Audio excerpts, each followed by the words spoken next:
Bine v-am găsit, dragii mei din Zodia Berbec, oriunde v-ați afla.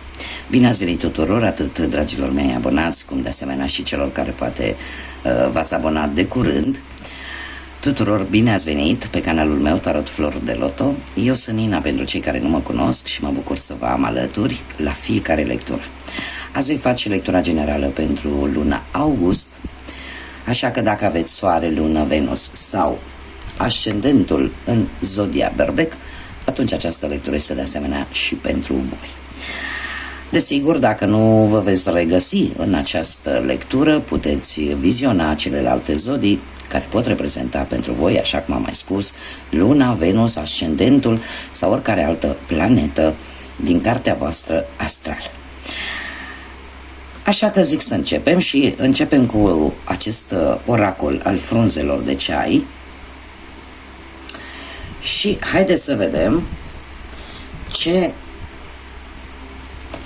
avem pentru fiecare săptămână a lunii august. Și voi extrage câte o carte pentru fiecare săptămână.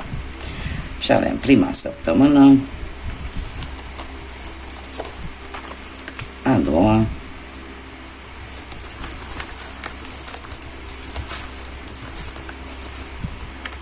a treia și ultima săptămână. Bun, dragilor, prima săptămână avem norii. Se pare că unii dintre voi veți traversa prin probleme, dar care nu vor fi de durată sau prin anumite blocaje, posibil sunt temporare și așa cum după ploaie întotdeauna iese soarele, se pare că și la voi va fi cam la fel. Nu sunt probleme foarte grave, da? Poate pot să fie preocupări de ale voastre, da? Care vă vor îngreuna, ca să zic așa, un pic, dar nu este ceva pe o lungă perioadă de timp. În a doua săptămână avem Mătura, care ne vorbește de o nouă casă și o nouă atitudine, sau o nouă casă sau o nouă atitudine. Ne vorbește despre ceva nou care vine în viața voastră. Dacă vorbim de o casă, putem vorbi de achiziționarea poate unei case sau de schimbarea unei case. Da? Poate unii dintre voi sunteți hotărâți, nu știu, să vă mutați în altă locație decât cea în care stați în acest moment. Iar o nouă atitudine ne poate vorbi de a face curățenie, ca să zic așa, în viața voastră de zi cu zi, poate să fie pe oricare aspect al vieții, și în așa fel încât poate să-ți dai seama că ceea ce nu-ți mai folosește, ceea ce nu mai este bun pentru tine, și în felul ăsta să-ți schimbi atitudinea sau viziunea vis-a-vis de viață, vis-a-vis de o anumită situație, vis-a-vis de o persoană, de o relație, da? Pe ceva care ține de orice aspect al vieții. În cea de-a treia săptămână avem Vasul. Și se pare că aveți un admirator secret sau o admiratoare secretă pentru domni. Există cineva aici care vă admiră în secret, care nu își dezvăluie identitatea deocamdată și care probabil încă ține în interior anumite sentimente față de voi, anumite gânduri, da? Dar, cum am mai spus, este cineva care vă admiră. În ultima săptămână, și probabil că ori vă veți da seama, ori pur și simplu va apărea o conjunctură în care să apară cineva, poate cineva nou, de ce nu, pentru unii dintre voi, și să înceapă să simtă ceva, o admirație deosebită vis-a-vis de voi. În ultima săptămână din august avem Arcul sau Bolta, care ne vorbește de noi oportunități, de noi posibilități care se deschid către tine.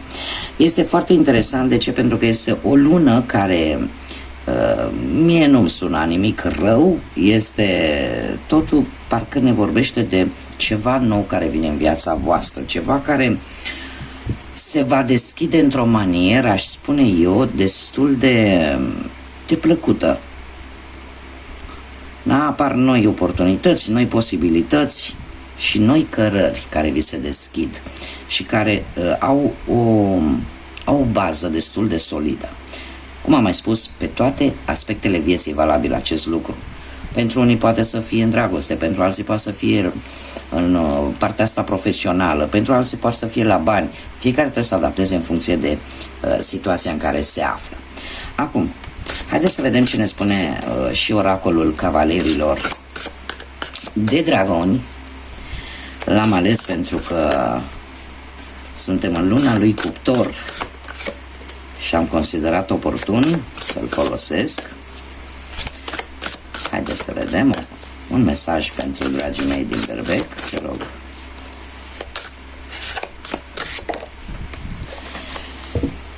Și cum avem noi aici pe Imastar și pe Diamond, care Diamond este acest dragon, nu știu, sper că se vede, iar Imastar este cavalerul acestui dragon, călărețul acestui dragon. Ce ne spune? Vino la mine în templul purității eterne. Este foarte interesant. Vreau să-ți arăt viitorul într-o lumină strălucitoare, într-o altfel de lumină. Este un mesaj care ne vorbește de asemenea de lucruri noi, de lucruri care cumva capătă nuanțe diferite față de până în prezent. Ne vorbește de asemenea de cum să spun eu, așa cum bine spune și mesajul, lasă-mă să-ți arăt viitorul într-o lumină trandafirie. Cumva lucrurile se vor deschide și, cum bine vedem aici, are un trandafir alb în mână care ne vorbește de puritate și nu știu de ce, dar pentru unii dintre voi, poate că veți rezona cu această informație, eu aș zice că este un moment foarte bun să primești ceea ce poate până acum ai făcut la un mod foarte sincer, foarte pur, foarte curat. Este de bine. Da? Haideți să vedem ce ne spune și tarotul. Să vedem ce mesaje, energii, sfaturi vin pentru dragii mei din Berbec în perioada lunii august. Energii, mesaje, sfaturi pentru zodia Berbec în funcție de ce gândiți, ce simțiți sau ce vă doriți.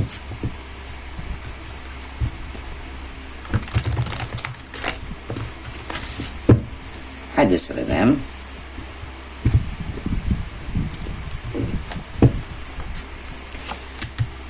Și avem 5 de spade, pajul de cupe, 10 de cupe, 8 de monede și 7 de cupe. După cum bine vedeți, azi voi folosi acest minunat pachet de cărți de tarot, tot cu dragoni, pentru că luna august este chiar luna lui Cuptor, cum spunem noi în mod tradițional. Haideți să vedem situația actuală. Situația actuală avem un 5 de spade. Un 5 de spade care aș zice eu că probabil unii dintre voi în ultima perioadă au avut parte de ceva conflicte, poate, sau ceva tensiuni. Cumva poate unii dintre voi poate chiar au avut senzația că au câștigat aceste conflicte sau aceste tensiuni, dar din păcate eu trebuie să vă spun că această carte ne vorbește de fapt de o falsă victorie. Pentru că indiferent cine va pierde sau cine câștigă, cumva răzbunarea nu-și merită prețul. pentru unii dintre voi.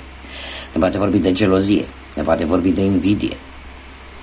Cumva ar trebui să încercați să alegeți mult mai bine ce lupte vreți să dați, ce bătălii vreți să dați. Pentru că nimeni nu va avea de câștigat. Este o falsă victorie, este cartea care reprezintă o falsă victorie. Nu știu, poate la locul de muncă ați avut ceva conflicte, ceva tensiuni, ceva nedrept care vi s-a întâmplat sau pur și simplu sunteți într-o competiție, poate unii dintre voi, pentru un post. Așa că, sau nu știu, unii dintre voi posibil la nivel sentimental, relațional, să aveți anumite dezacorduri, anumite conflicte care se pare că sunt destul de inevitabile. Și dacă vorbim, de exemplu, de persoanele care, unii dintre voi care sunteți singuri, nu, în acest moment chiar nu este un moment foarte bun, poate în a încerca sau în a reuși să găsiți pe cineva din punct de vedere sentimental. Da? Este, cum am mai spus, cartea care ne vorbește de acea falsă victorie, dar care pe termen lung e posibil să fie de fapt o pierdere. Da? Așa că mare atenție pentru unii dintre voi, care vă veți regăsi desigur. Pe partea asta a muncii, avem un paj de cupe. Un paj de cupe care ne vorbește de lucruri din punct de vedere profesional care se pare că se vor îmbunătăți în această lună. Nu știu, poate veți primi unii dintre voi un apel important, poate în urma unui interviu, sau sunteți pe punctul de a semna un contract sau o înțelegere din punct de vedere profesional, din punct de vedere al muncii. De asemenea, pajul de cupe este purtătorul de vești bune, de obicei, așa că ar trebui să ai încredere în tine și e un foarte bun moment pentru a, cum să spun eu, a mai detensiona situația. Da? Mergem mai departe și stați așa, că parcă nu se văd toate cărțile. Încercăm să le mutăm un pic mai sus. Cred că da, acum se văd. Avem un 10 de cupe pe partea bănuților. Dragilor, 10 de cupe pe partea banilor îmi vorbește despre o perioadă destul de prosperă, o perioadă care cumva merge către înainte. Dacă cumva ai ceva probleme financiare, se pare că cineva din familie te poate ajuta să depășești aceste probleme. În general, 10 de cupe ne vorbește și probabil de un eveniment important, ori în familie, ori în relație. Ne vorbește de asemenea de valori foarte solide și cumva chiar și din punct de vedere material știi cam ce trebuie făcut și ce este bun pentru tine din punctul ăsta de vedere financiar, material.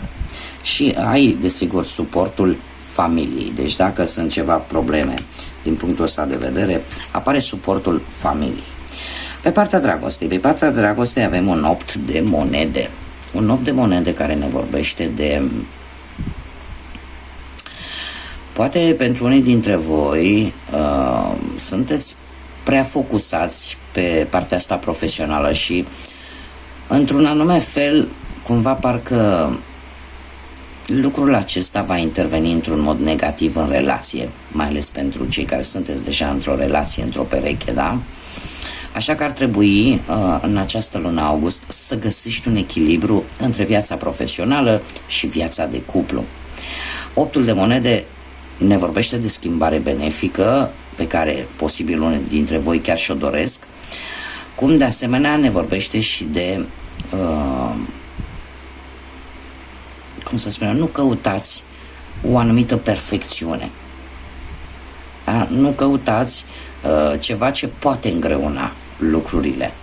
Da? Hai să încercați cumva, nimeni nu este perfect. indiferent de ce se spune. Nimeni nu este perfect, toți avem atât pro cât și contra și eu aș mai zice că perfecțiunea de fapt stă în felul în care vedem pe celălalt. Da? Pentru că o persoană poate să spună că perechea lui este perfectă din punctul lui de vedere. Da? Deci este un pic discutabil perfecțiunea, dar în această perioadă încercați, mai ales cei care sunteți deja într-o pereche, să împăcați, să găsiți un echilibru între viața profesională și viața de cuplu. Pentru cei care sunteți singurei, se pare de asemenea că ești un pic prea mult concentrată pe muncă și pe bani probabil și cumva nu îți faci destul de mult timp în a găsi pe cineva, în a-ți găsi perechea. Da? Mergem mai departe și sfatul cărților. Sfatul cărților avem un 7 de cupe. Un 7 de cupe care îmi vorbește despre iluzii, despre tentații. De asemenea, îmi vorbește despre oportunități care pot fi destul de înșelătoare. Așa că sfatul cărților este să acordați mai multă atenție la ce, cum să spun eu, la ce oportunități, la ce oferte vă vin în această perioadă, pentru că în funcție de ce veți alege, va avea repercursiuni, da? Pe o perioadă destul de lungă de timp. Nu știu, poate veți primi o ofertă tentantă la muncă. Săpați după informații, pentru că nu tot ceea ce pare frumos este și real. Este în general o carte a iluziilor și dacă nu vorbim de iluzii, vorbim poate de șanse, oportunități care pot veni în viața voastră de-a lungul lunii august, dar care trebuie testate, trebuie verificate, pentru că sunt mari șanse să fie ușor să te ia mirajul, da? Și să nu iei totul de-a gata. Da? Este îndemnul cărților și sfatul cărților de a nu lua totul de-a gata și în permanență de a verifica acele oferte atât de tentante sau acele informații posibil, da? În așa fel încât să iei cea mai bună decizie. Haideți să vedem ce numere angelice am pentru voi în această lună. Să vedem ce numere sunt importante. Și avem două numere foarte interesant, 55 și 44, amândouă numere sunt numere maestre. Hai să începem cu 44. 44 îmi vorbește foarte mult de importanța de a avea un scop în viață, importanța probabil de a căuta perfecțiunea și de a te integra total probabil ori într-o relație, ori într-o anumită situație. Acum, ce ne spune acest număr? Poate să reprezinte numărul 8, data de 8 să fie importantă pentru unii dintre voi sau poate unii dintre voi sunteți născuți într-o zi de 8 prin reducere, da? Și ne spune așa că îngerii tăi te îndeamnă să continui, cum să spun eu, acest drum prezent, drumul vieții tale din prezent, dar să fii mai determinată, pentru că în viitor vei avea o reușită mai mare decât ai avut până în prezent. Și aici jos avem sunt ajutat, sunt ajutată. Este o frază foarte interesantă și anume că un îndemn de fapt în a continua ce faci în acest moment, pentru că se pare că ceea ce tu faci acum este important pentru viitorul tău și nu trebuie să-ți pierzi determinarea, nu trebuie să-ți pierzi curajul, pentru că se pare că într-un viitor vei avea o reușită chiar mai mare decât probabil te aștepți tu. Și avem iară și numărul maestru 55. 55 care prin... aici poate să fie, cum am mai spus, un 4, un 8, iar aici poate să fie un 5 sau un 10. Care ne vorbește despre o schimbare destul de substanțială.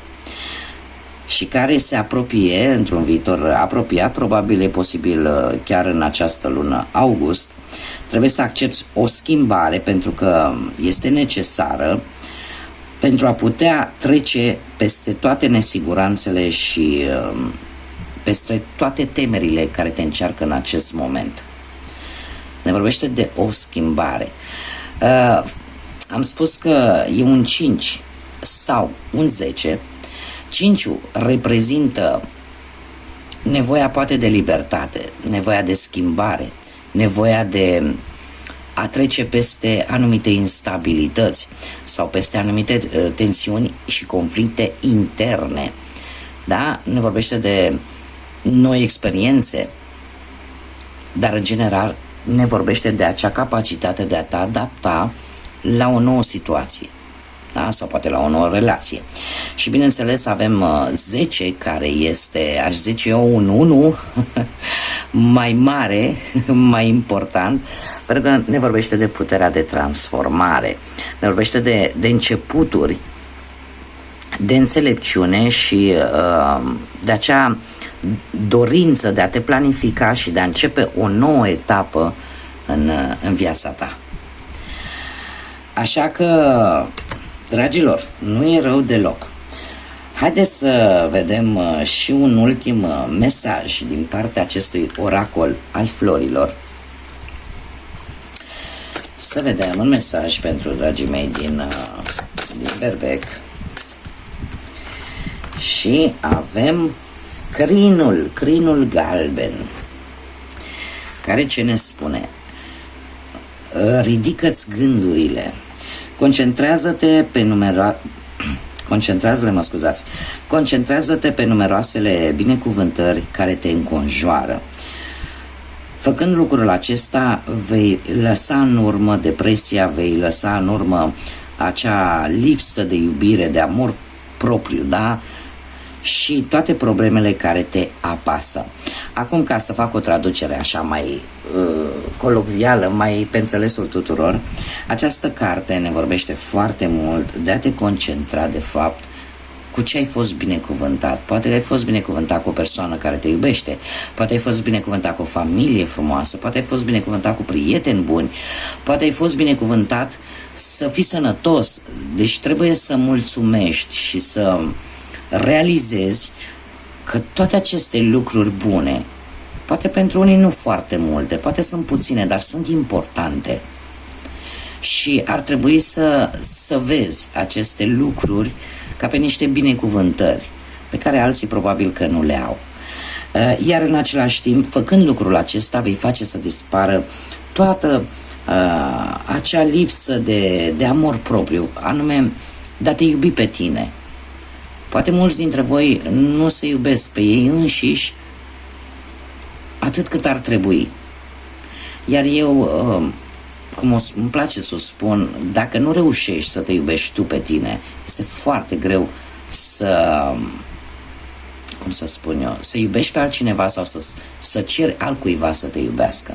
Trebuie să încerci să te accepti pe tine așa cum ești, cu bune și cu rele, și se pare că făcând toate aceste lucruri, toată această încărcătură negativă pe care poate unii dintre voi ați experimentat-o în ultima perioadă vor începe să cadă din spatele vostru și vă veți găsi sau vă veți regăsi acel optimism și acea speranță de care poate mulți aveți nevoie. Acum, haideți că n-am uitat de litere și haideți să vedem ce nume de persoane poate să fie litere de, nu știu, dacă nu-i de nume, poate să fie de poreclă, da? Sau pseudonim, de persoane cu care veți interacționa în această lună august. Da? Aici a vrut să sară, dar s-a răzgândit. Și avem așa: litera I, litera W, litera B de la bunic. Încă o dată se repete litera B întărește foarte bine. Litera P.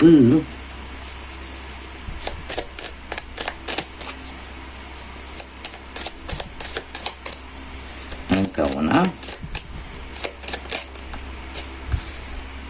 Și avem litera O. Bun, dragilor, acestea au fost literele de nume, prenume, porecle, pseudonim de persoane cu care voi probabil veți interacționa în această lună sau care sunt importante pentru voi în această lună. Bun, aceasta a fost lectura pentru voi. Eu vă mulțumesc tare mult pentru atenția acordată. Nu uitați să vă abonați pentru cei care încă n-ați făcut-o deja. Nu uitați de like-uri, nu uitați să lăsați un comentariu. Eu vă doresc multă răcoare în această lună august și urându-vă toate cele bune, o lună liniștită, o lună plină de realizări, o lună plină de multe vești bune. Până data viitoare când ne vom revedea, să fiți iubiți, dragilor!